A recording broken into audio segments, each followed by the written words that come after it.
Jelajah Nusantara, program yang membawa Anda menjelajahi keindahan alam Indonesia. Kali ini kami akan mengungkap pesona Tanah Lot, salah satu ikon pariwisata Bali.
ular jenisnya laut, ekornya yang tidak pipih. Ya, itu.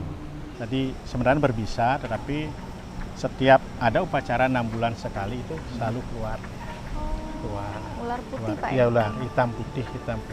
Bukan, kalau ular laut kan putih, hijau dia. Kalau kita hitam putih. Dan kemudian sejarah lagi itu kita dikasih keris namanya Ki Gajah.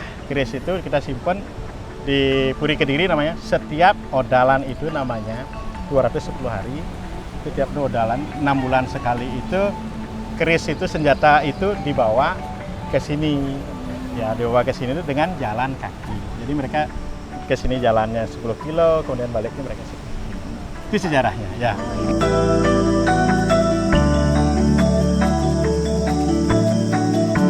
Tanah Lot tidak hanya dikenal sebagai tempat wisata, tetapi juga sebagai pusat spiritual umat Hindu Bali.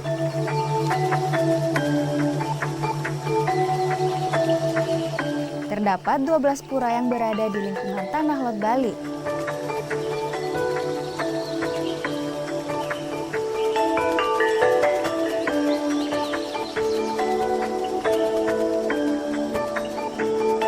Satu pura berada di tengah laut.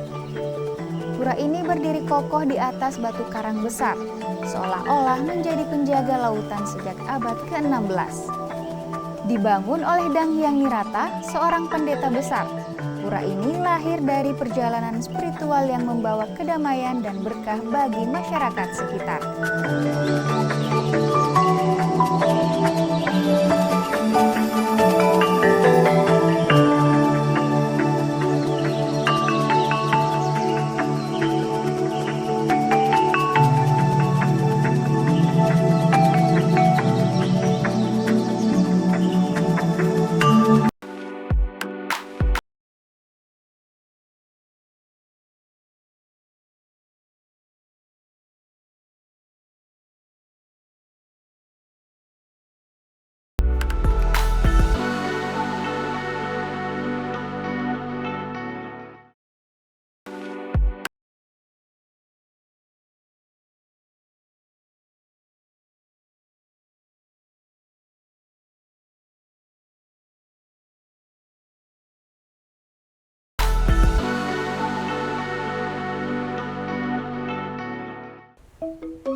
Menurut legenda, Tanah Lot dijaga oleh ular laut yang diciptakan dari ikat pinggang Dang Hyang Nirata. Ular-ular ini diyakini melindungi pura dari ancaman jahat, menjadikan tempat ini sebagai simbol keseimbangan antara manusia, alam, dan spiritualitas.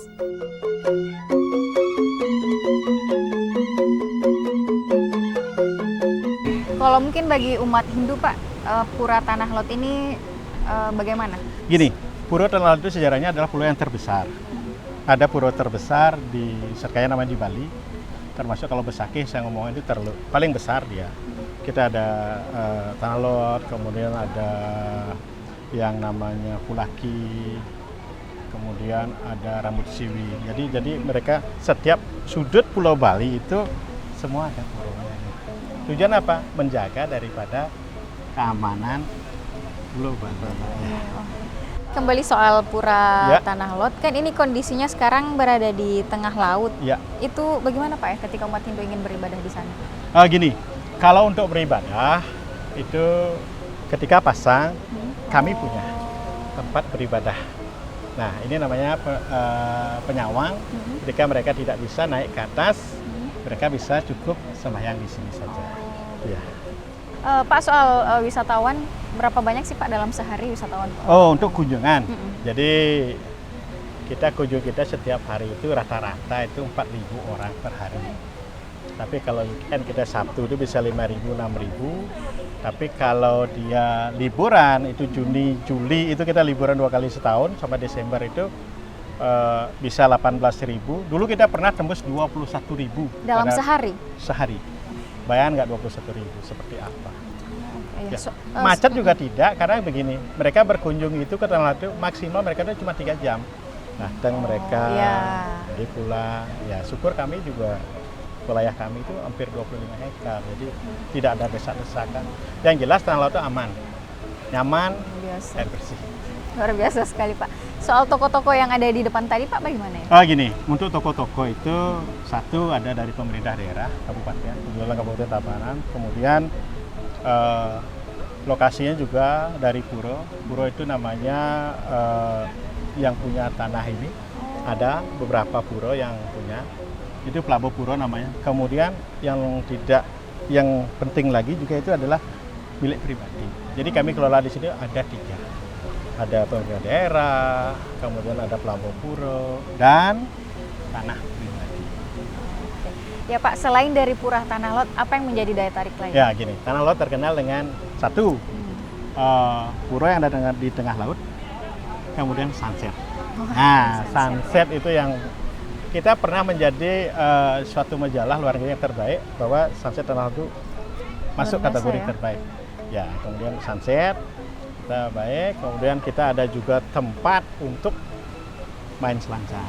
Nah, tapi yang pro, itu yang betul-betul. Tapi kalau yang baru belajar nggak usah ke sini lah. Belajar. Mantap. Ya. Berarti saya harus tunggu sunset ya Pak ya? Cuman Tanah Laut itu adalah destinasi wisata yang berdaya. Di dalam objek ini selain ada tempat suci juga ada rumah penduduk. Nah, jadi bagaimana kita bisa kan ada rumah penduduk dan rumah pengunjung itu kan bahwa kita itu adalah destinasi wisata yang berdaya. Jadi setiap pengunjung, umpama kebetulan kita sih adat ketimuran, jadi masih biasa ada yang tidak pakai baju, kemudian kita kasih tahu mereka. Ya, kita kasih tahu bahwa hormatilah kami, dan atau mereka pun kalau tidak mau ya sudah kita keluarkan saja. Itu memang kita betul-betul ketat di sini.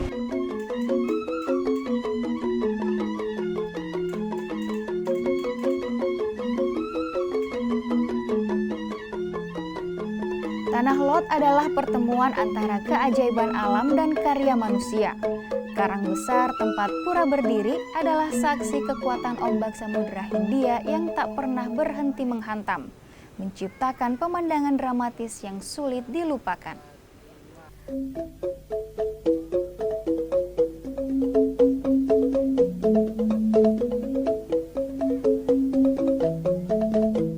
Tak hanya pura, lingkungan sekitar Tanah Lot juga penuh dengan keindahan alami. Tebing-tebing tinggi yang mengelilinginya dihiasi oleh vegetasi hijau yang menyegarkan mata.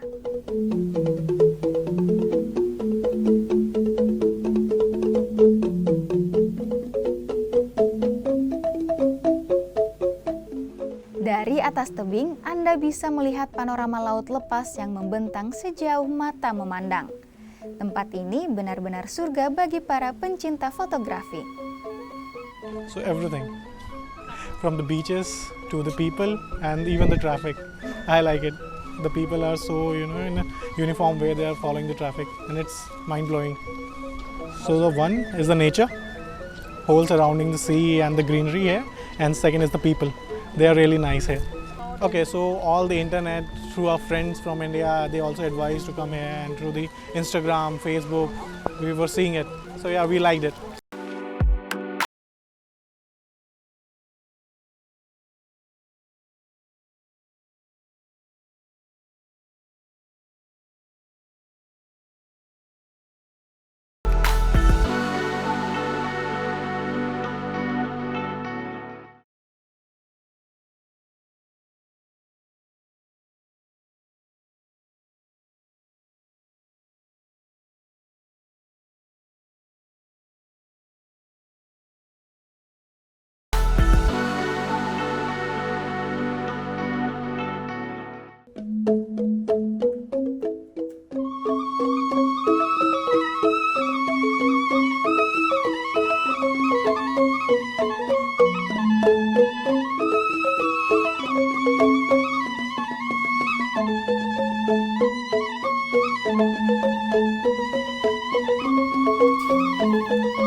Tanah Lot bukan hanya tentang keindahan alam dan budaya, tetapi juga surga bagi para pemburu souvenir. Di sepanjang area ini terdapat banyak kios dan toko yang menawarkan beragam barang khas Bali, mulai dari kerajinan tangan hingga pakaian tradisional. Di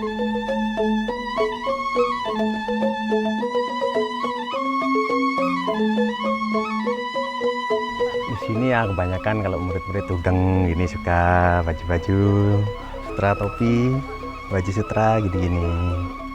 Paling laris kalau murid kebanyakan udang gini. Paling laris, harga relatif standar murah di sini di Tanah Lot ini.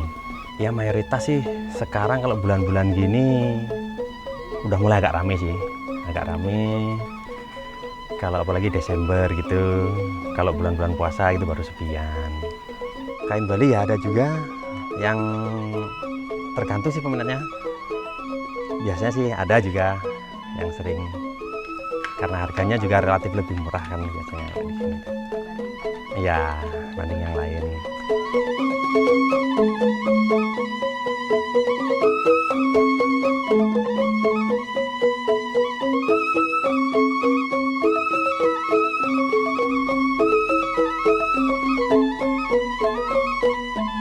Salah satu barang yang banyak diminati adalah kain Bali yang penuh warna dan cerita. Selain itu, ada pula patung-patung kayu yang dibuat oleh para pengrajin lokal, mencerminkan keahlian yang diwariskan turun-temurun.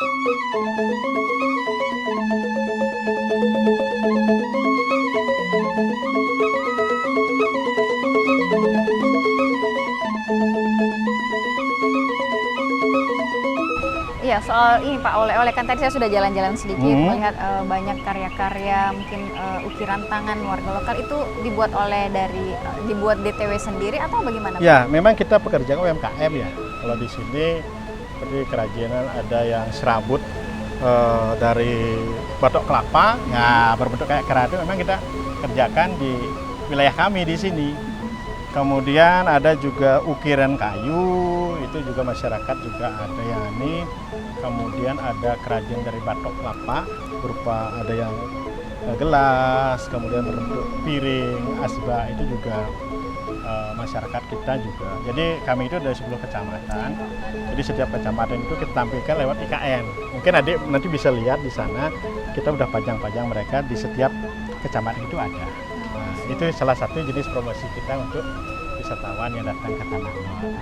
Jadi perlu diketahui juga kawasan yang kami kelola itu adalah 25,85 hektar, jadi lumayan juga. Tetapi 6 hektar yang ada di kawasan ini adalah kawasan objek. Yang lainnya berupa sawah, perkebunan. Seperti itu. Mungkin terakhir Pak, harapannya kepada pemirsa Jelajah Nusantara yang akan berkunjung ke Bali. Baik, terima kasih kepada acara jalan-jalan Jelajah Nusantara. Oh, Jelajah Nusantara. Jadi harapan kami kalau ke Tanah Lot itu yang pertama yang diperhatikan adalah satu, jaga keamanan, kenyamanan. Yang jelas Tanah Lot itu aman, gitu lah. Aman ya, ingat ya, aman, nyaman, bersih. Ya, nyaman, aman, bersih. Nah itu. Jadi kalau ke Tanah Lot itu yang perlu diperhatikan adalah satu, gimana cara berpakaian yang bersih, karena kita masih ada ketiduran, karena Tanah Lot itu adalah terkenal dengan wisata yang berbudaya.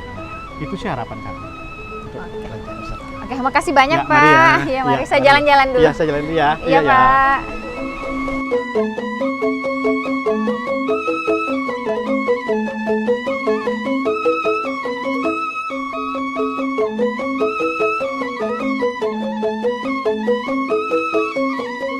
Di pojok IKM Dewan Kerajinan Nasional Daerah atau Dekranasda Daya Tarik Wisata Tanah Lot juga bisa menjadi salah satu alternatif tempat berbelanja Anda.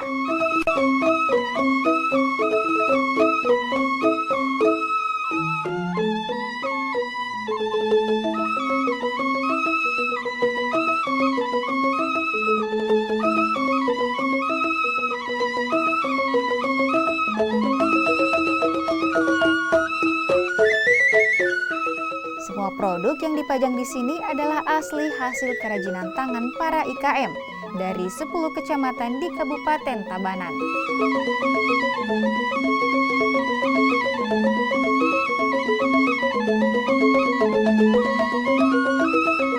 Berbelanja di sini bukan hanya soal membeli oleh-oleh, tetapi juga mendukung perekonomian lokal dan para seniman Bali.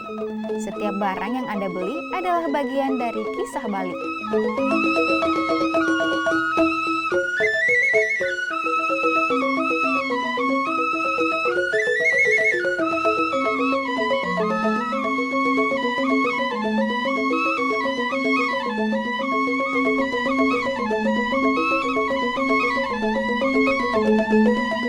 Sungguh luar biasa. Lot kembali membuktikan bahwa keindahan alam dan budaya Bali tidak pernah gagal dalam memukau hati kita semua. Terima kasih telah menyaksikan Jelajah Nusantara. Sampai jumpa di episode berikutnya yang tentunya dengan destinasi yang tidak kalah menarik. Mari terus mencintai dan menjelajahi pesona Indonesia.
Tanah Lot bukan hanya tempat wisata, tetapi juga pengingat akan harmoni yang sempurna antara manusia, alam, dan spiritualitas. Di sini, di tanah yang menyatu dengan laut, kita belajar bahwa keindahan sejati terletak pada keselarasan.